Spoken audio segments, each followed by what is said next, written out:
안녕하십니까.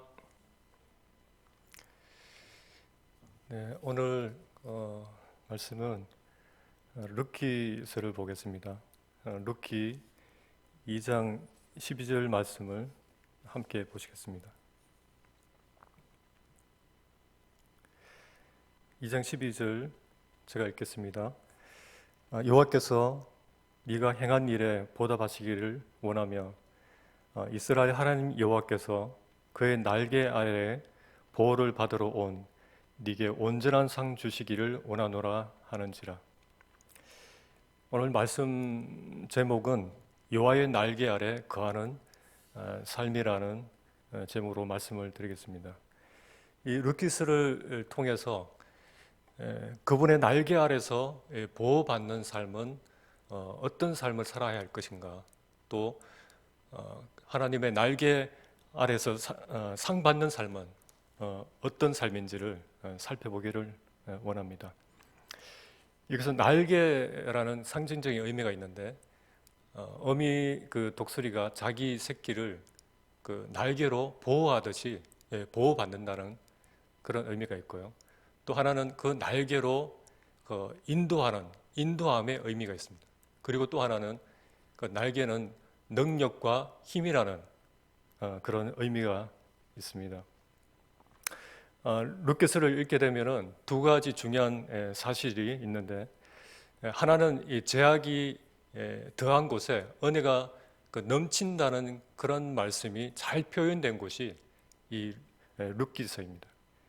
사사시대 약 400년간 이스라엘 백성들이 불순종과 타협으로 인해서 주님께 이 징계를 받을 때, 또 어둡고 암울한 그 시기에 하나님께서 빛을 발하시고 꽃을 피우는데 사용한 사람이 바로 룻이라는 여인입니다.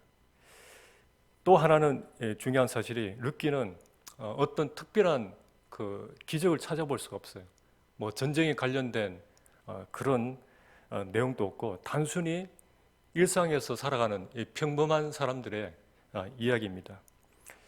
기적이 있었다면 그것은 하나님의 인도하심과 하나님의 때라는 그 기적 외에는 없는 것이죠. 이 룻과 나오미의 그 완전히 그 무너진 잿더미 같은 최악의 그들의 삶 가운데 무언가 있었는데, 그것은 무엇이냐면 그들의 삶 속에 특별한 하나님의 계획이 있었다는 것이죠. 이 두 룻은 또 나오미는 가부인데, 이 두 가부의 삶 가운데 이 모든 것을 합력하여 선을 이루어 가시는 그 하나님을 이 룻기서에서 발견할 수 있습니다. 이 룻기서는 세 분의 장례식으로 시작합니다. 그리고 한 아기의 탄생으로 이야기가 끝을 맺는데, 그 아기는 특별하죠. 그 아기는 누구냐면 주 예수 그리스도의 조상이 되고, 또 다윗 왕의 할아버지죠. 오벳을 출생하면서 이 해피엔딩으로 그 이야기가 끝을 맺습니다. 여기 룻기의 주인공 룻은 어떤 사람이 있을까요? 앞으로 예측할 수 없는 그 시련들을 겪게 되는데, 그것을 이 룻은 어떻게 극복하면서 이 믿음의 그 계보에 오를 정도로 또 놀라운 축복의 통로가 어떻게 되었을까? 또 개취급 받던 이방 사람 룻의 이름이 이스라엘 민족의 조상이 되며, 또 주 예수 그리스도의 그 계보에 오르는 그 영광을 어떻게 얻을 수 있었을까요? 여호와 날개 아래서 사는 이 룻은 과연 어떤 사람이 있을까? 함께 살펴보기를 원합니다. 첫 번째, 룻은 믿음으로 미래를 준비하는 여인이었습니다. 룻의 시어머니 나오미는 그 남편과 함께 자기 나라 이스라엘에 기근이 찾아와서 살기 위해서 원수의 땅 모압으로 넘어온 것입니다. 거기서 모압 땅에서 10년 이상 이렇게 살게 되는데 그 사이에 자기의 남편과 두 아들을 다 잃고 이제는 아무런 소망도 없이 그것도 과부가 돼버린 두 며느리를 데리고 하루하루를 근근히 살아가고 있던 이 나오미에게 기쁜 소식이 찾아옵니다. 자기 땅 이 이스라엘에 결혼이 끝났다는 기쁜 소식이 들려오게 된 것입니다. 지난 10년 이상 지속되었던 그 기근이 끝났다는 그 소식을 이 나오미가 듣고 이 며느리 이 오르바와 룻과 함께 돌아가는데 갑자기 길을 가다가 멈춰서서 이 두 며느리에게 나오미가 이런 말을 합니다. 너희 고향으로 돌아가라. 너희 신에게로 돌아가라. 이렇게 요구를 합니다. 왜 그런 말을 했을까요?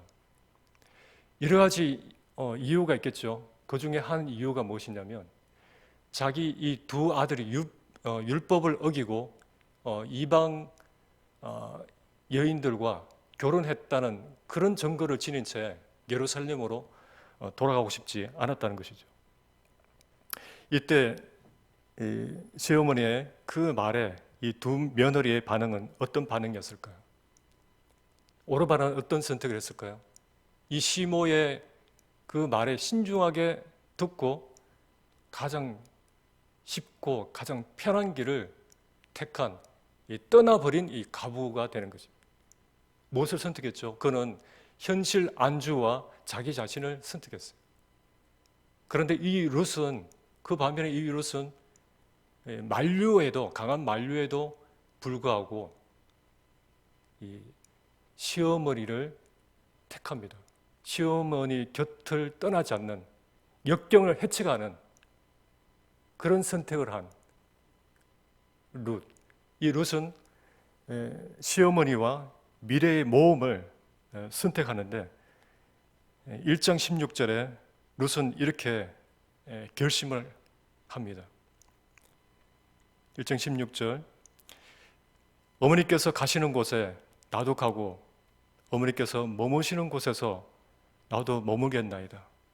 어머니 백성이 나의 백성이 되고 어머니의 하나님이 나의 하나님이 되시리니 어머니께서 죽으시는 곳에서 나도 죽어 거기 묻힐 것이라. 만일 내가 죽는 일 외에 어머니를 떠나면 여호와께서 내게 벌을 내리시고 더 내리시기를 원하나이다. 사실 이 모압을 이 룻이 자기 나라 이 모압을 떠나서 시어머니를 따라간다는 것은 굉장히 너무나 무모한 그런 모험입니다. 왜냐하면 아브라함처럼 이 룻은 어떤 미래가 자기에게 기다리고 있는지도 모르는 상황에서 미지의 땅으로 길을 떠났다는 것입니다. 그러나 실제로는 이 룻이 아브라함보다도 더 큰 모험을 하고 있는 것을 알 수가 있어요.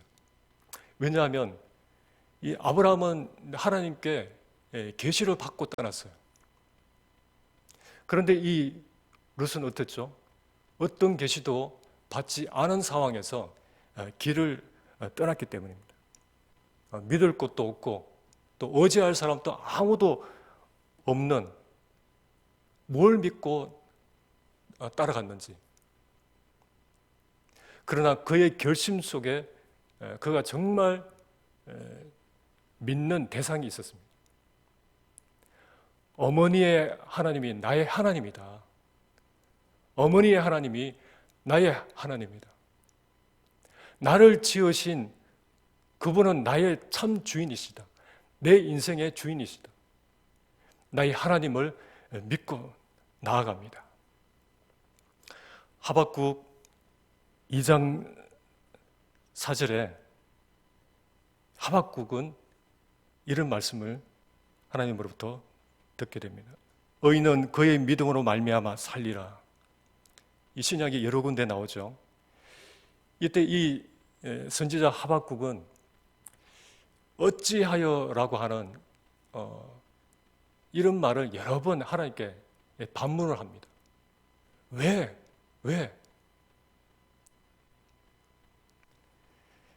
의문이 생기니까 이치에 안 맞으니까 또 이해가 안 되니까 어찌하여 그러십니까 하나님 이렇게 말을 하는데 왜냐하면 왜 이방인의 손을 빌어서 그 우리보다 더 못한 그 도덕적으로 타락한 부패한 그들의 손을 사용해서 왜 우리를 징벌하시고 우리를 심판하십니까?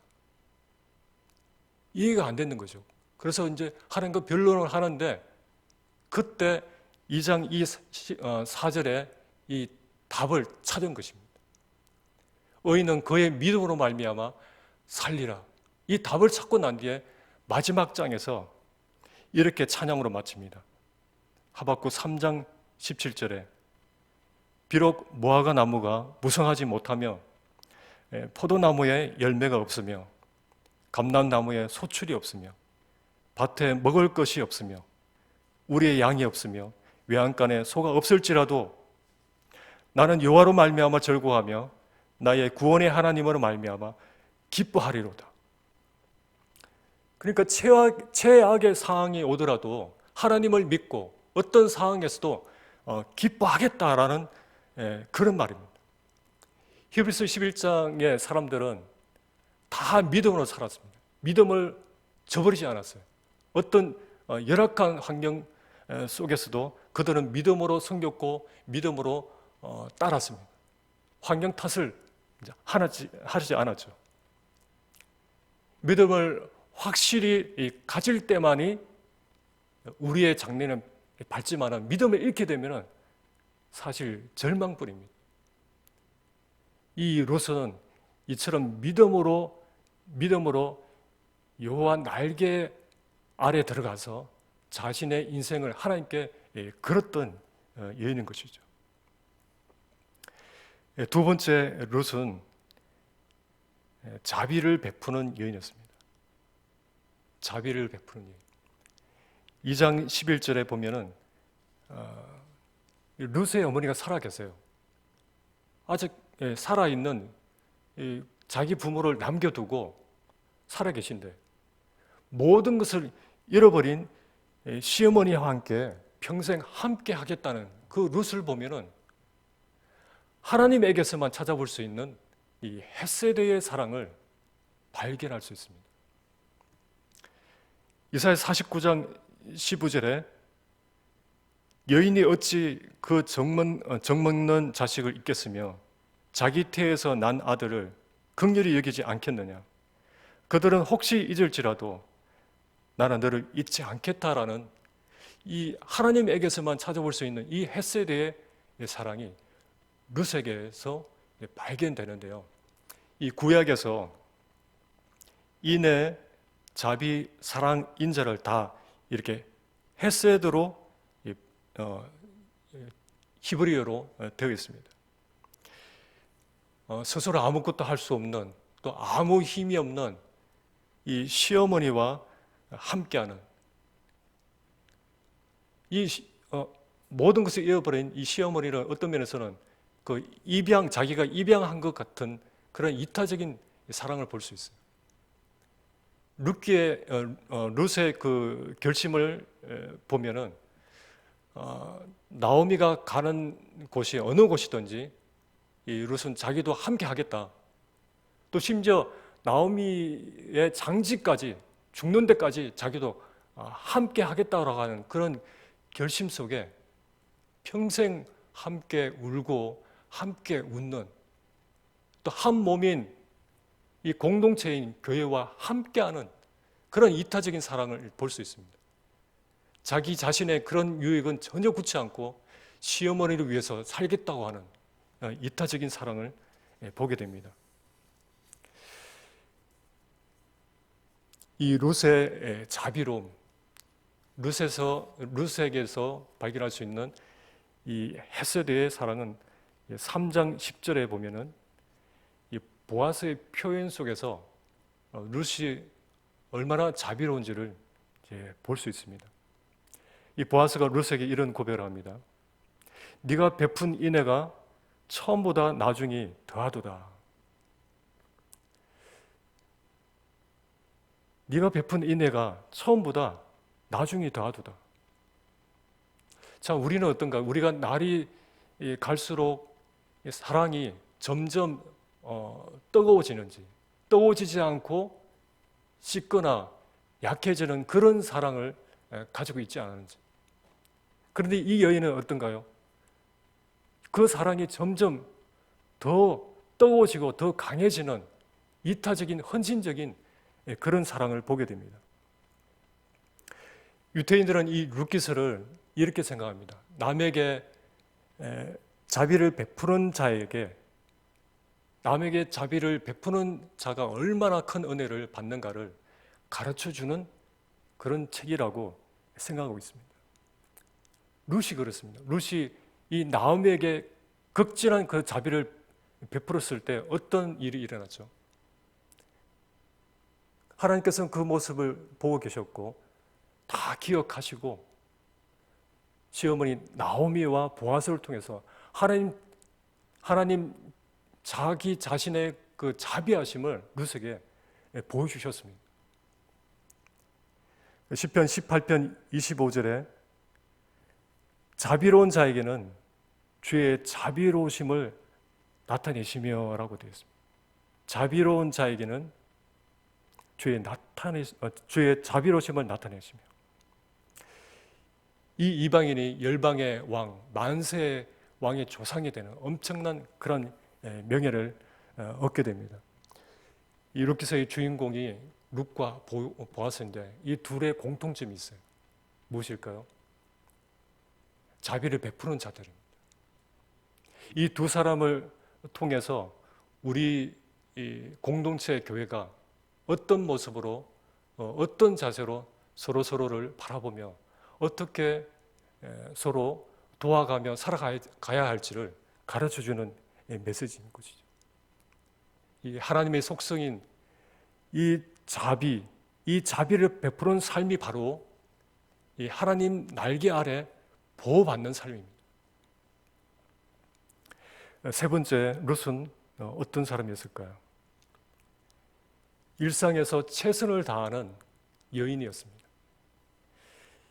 2장에서 룻은 노년의 그 시어머니 나오미를 충실히 부양하기 위해서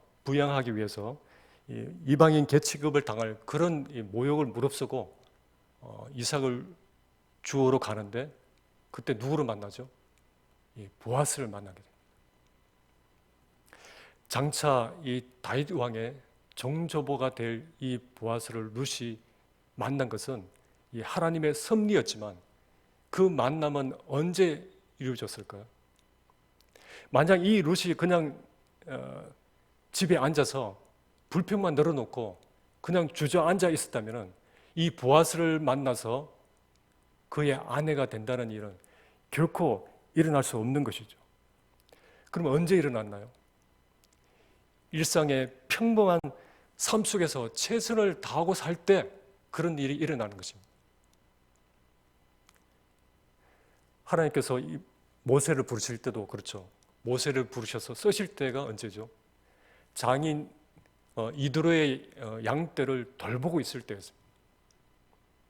또 기드온 또 밀타적을 하고 있을 때, 또 다윗은 언제죠? 다윗도 전쟁 중인 이스라엘 진영으로 아버지 심부름으로 갔을 때 그인 골리앗을 무찌르는 일에 하나님께서 이 다윗을 사용한 것입니다. 그리고 안드레, 또 베드로, 또 요한과 야고보, 이들을 부르실 때도 역시 일상의 그 오부일을 하고 있을 때, 또 주님의 제자 그 마태는 언제 부르셨죠? 세관 사무실에서 성실히 일하고 있을 때 불렀습니다. 일상의 하루를 특별한 하루같이 여기면서 최선을 다해서 살아가는 그 사람을 통해서 하나님은 일하셨습니다. 룻처럼 가정에서 부모를 공경하고 또 자녀에게 책임을 다하고 사회에 나가서는 최선을 다하는 그런 삶을 살 때, 즉 주어진 일, 또 맡겨진 그 일에 성실하게 살아가는 그 사람에게 하나님께서 복을 주신다는 그 사실을 우리는 주목해 보셨습니까? 주님은 그러한 자를 통해서 일하시고 축복하신다는 것을 알 수 있습니다. 평범한 삶 속에 주어진 이 본인의 그 위치와 그 역할에 최선을 다하는 그 모습을 주님은 참으로 아름답게 귀하게 보시는 것입니다. 평범한 일상에서의 그 최선의 삶이 바로 여호와 날개 아래 거하는 삶이라는 것이죠. 마지막으로 네 번째, 룻은 하나님의 주권 속에서 인내하는 여인이었습니다. 이 룻기는 하나님의 주권을 아주 강조하는, 굉장히 주권에 대해서 잘 설명되어 있는 그런 책인데, 이 룻기서에서 크라이막스 같은 대사가 있습니다. 그 중에 하나가 3장 18절이죠. 나오미는 룻에게 이런 말을 합니다. 이 사건이 어떻게 될지 알기까지 앉아 있으라. 나오미는 룻이 이삭을 줍는 중에 알게 된 그 보아스가 자기 가정을 일으켜 세우고 또 대를 이을 줄 자라는 그런 사실을 알고 한 말이죠. 이 며느리 이 룻은 참으로 인내하는 사람이었습니다. 이 룻의 그 인내 속에서 하나님의 주권의 그 두 가지 모습을 찾아볼 수 있습니다. 첫 번째 주권의 모습이 룻은 하나님의 때를 기다렸던 여인이었습니다. 이 사건이 어떻게 될지 알기까지 앉아 있으라. 자, 이 시어머니의 말을 들었을 때 이 룻은 어떻게 했죠? 룻은 기다렸습니다. 어린 아이들은, 어린애 같은 어른들은 어떻게 하죠? 안달하면서 못 기다려서 주님보다 앞서 달려가는 그런 실수를 하게 됩니다. 시편 46편 10절에 너희는 가만히 있어 내가 하나님 됨을 알지어다 라고 했습니다. 이 가만히 있어라는 이 동사는 손 떼고 그냥 두라는 그런 의미입니다. 손 떼고 지켜봐라. 말씀대로 즉각 이렇게 우리가 행동할 때가 있죠. 또한 하나님께서 우리를 위해서 일하시도록 어떻게 해요? 손 떼고 잠잠히 있을 때가 있습니다. 사실 참을성 있게 기다린다는 것은 매우 어려운 일이죠. 우리가 이런 경험을 했을 것입니다. 대형 병원에 가면 사람들이 많죠. 대기실에 앉아서 의사를 기다린다는 것 굉장히 어려운 일입니다. 또 최근에 이 마스크를 구하기 위해서 몇 시간을 기다린다는 것도 어려운 일이죠. 또 이 명절 때 이 교통체증으로 차가 움직이지 않습니다. 차 안에서 갇혀가지고 기다린다는 것도 어려운 것입니다. 그리고 이번에 이 코로나 전염병이 빨리 사라지기를 기다리는 것은 더더욱 어려운 일입니다. 그런데 하나님의 반응은 어떻죠? 이 룻기서에 보면 하나님은 결코 서두르지 않으신다는 것입니다. 왜냐하면 하나님의 때가 있기 때문에 그분은 하나님의 때에 일하시고 움직이시기 때문입니다. 하나님 주권의 두 번째 모습은 이 룻은 하나님의 목적을 따라 살았던 여인이었습니다. 요한복음 11장에 보면은 주님을 사랑하는 아주 단란한 이 가정에 큰 불행이 닥칩니다. 오빠가 이 병에 걸려가지고 사경을 헤매는데 이 마르다와 마리아가 한 3, 40분 걸리는 그곳에 주님이 계시다는 것을 알고 그곳에 급히 사람을 보내가지고 주님 보고 속히 오라고 했어요. 요청을 했어요.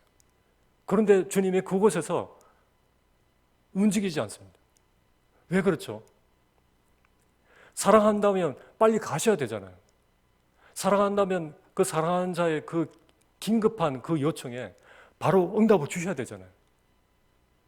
그런데 그렇게 하지 않습니다. 왜 그랬을까요? 오시지 않아서 그만 그 나사로가 죽습니다. 사랑이 부족해서? 아니죠. 하나님의 영광을 위해서. 사실 이런 일이 일어나면, 우리들의 삶 가운데 이런 일이 일어나면 아무도 이해할 수 없습니다. 인간의 머리로는 결코 이해할 수 없는 일이죠. 나사로가 죽게 됩니다. 그러나 죽은 그를 통해서 하나님의 영광이 나타날 수가 있었습니다. 지금 우리의 상황이 매우 어려운 가운데 있습니다. 그러나 우리가 한 가지 알아야 할 것은 거기에는 하나님의 선하신 목적이 있다는 것입니다. 또 하나는 하나님의 영광을 나타내는 일에 하나님의 영광을 나타내는 도구가 우리가 될 수도 있다는 사실입니다. 미국에 그 페북 친구가 있습니다. 제가 영어는 잘 모르지만 짐 맥카티 형제님이라고 2006년도 그 아시아 태평양 선교대 주 강사셨던데 그분에게서 영어로 된 편지가 왔어요. 그 번역기를 돌리게 되었죠. 이번에 코로나에 관련된 내용입니다.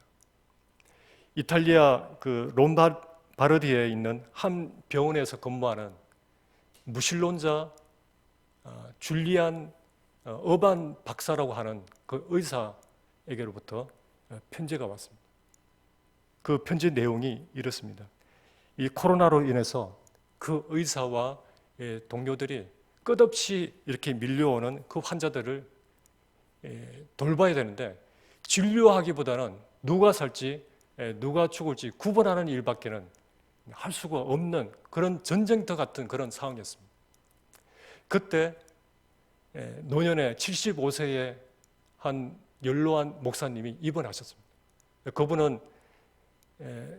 호흡을 하는데 굉장히 심각한 어려움을 갖고 있었습니다. 그럼에도 불구하고 죽어가는 환자에게 손을 잡아주고 또 성경을 읽어주는 그 모습을 이 무신론자 이 의사가 보고 큰 감동을 받습니다. 그러는 중에 그 목사님과 이 의사가 대화를 나누는 중에 그 의사가 회심하고 주님께로 돌아옵니다. 그리고 며칠 후에 그 연로하신 그 목사님은 숨을 거두고 주님께로 돌아갑니다. 그리고 이 의사는 그 후에 이렇게 말합니다.